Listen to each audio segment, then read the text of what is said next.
राष्ट्रकवि रामधारी सिंह दिनकर ने स्वातंत्र्य वीर होने की जितनी शर्तें गिनवाई हैं, उन सबको मिट्टी में गूंथकर यदि किसी एक व्यक्ति की प्रतिमा बना ली जाए तो उस प्रतिमा का नाम होगा विनायक दामोदर सावरकर।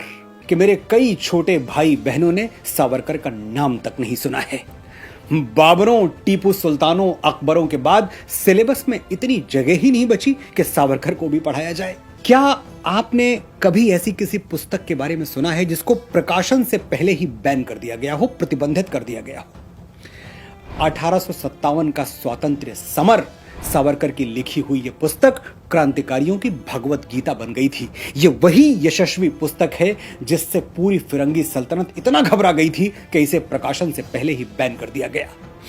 उस जमाने में इस पुस्तक को पढ़ लेना महापुण्य के समान था, और यही वो महापुण्य था जिसे प्राप्त करके भगत सिंह, चंद्रशेखर आजाद, सुखदेव, राजगुरु, अशफाक उल्लाह खान से लेकर सुभाष चंद्र बोस जैसे महान क्रांतिकारी भारतीय स्वतंत्रता के दिव्य यज्ञ में आहुति बनने के लिए तड़प उठे। करजन वायली की हत्या के आरोप में सावरकर को लंदन में गिरफ्तार कर लिया और 23 जनवरी 1911 को उन्हें आजीवन कारावास की सजा सुना दी गई।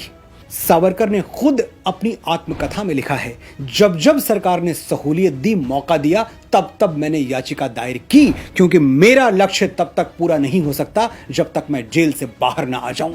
महात्मा गांधी ने 1920-21 में सावरकर के पक्ष में एक लेख लिखा था। गांधी लिखते हैं, सावरकर को चाहिए कि वो अपनी मुक्ति के लिए सरकार को याचिका भेजे। इसमें कुछ गलत नहीं है, कुछ बुरा नहीं है। सावरकर का सिर्फ एक अपराध था, भारत भक्ति।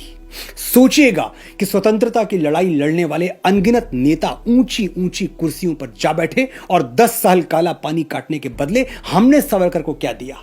महात्मा गांधी की हत्या का दोष। न्यायालय ने सावरकर को बाइज्जत बरी कर दिया, लेकिन हमने आज तक उन्हें कटघरे में खड़ा रखा है। हमें दुख होना चाहिए कि हमने अपने ही राष्ट्र नायकों पर प्रश्न चिन्ह उठाए। 1857 सैनिक विद्रोह नहीं, पहला स्वतंत्रता संग्राम था। वर्षों के रिसर्च की बुनियाद पर यह किसने सिद्ध किया? सावरकर ने। भारत का पहला राष्ट्रीय ध्वज जो 1907 में जर्मनी के स्टुअर्ट में मैडम भीखाजी कामा ने फहराया था, वो किसने बनाया था? सावरकर ने। तिरंगे में अशोक चक्र को शामिल करने का सुझाव संविधान सभा के अध्यक्ष राजेंद्र प्रसाद जी को किसने दिया था? सावरकर ने।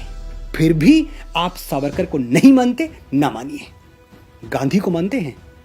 1905 में बंगाल विभाजन के विरोध में पहली बार पुणे में विदेशी कपड़ों की होली सावरकर ने जलाई थी।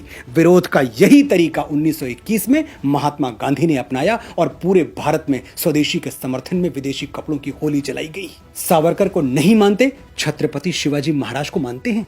श्री बाल गंगाधर तिलक ने सावरकर को छत्रपति शिवाजी महाराज का अवतार कहा था। महाराणा प्रताप को मानते हैं? राणा ने घास की रोटियां खाके मातृभूमि के लिए रण किया। सावरकर सेलुलर जेल में 2 कटोरी पानी पी के भारत मां के लिए लड़ते रहे। सावरकर कहते थे, माता भूमि पुत्रो अहम पृथिव्याः, ये भारत भूमि ही मेरी माता है और मैं इसका पुत्र हूं। मैं पप्पू हूं। हमने टोटी चोरी कर ली। हम गधे हैं।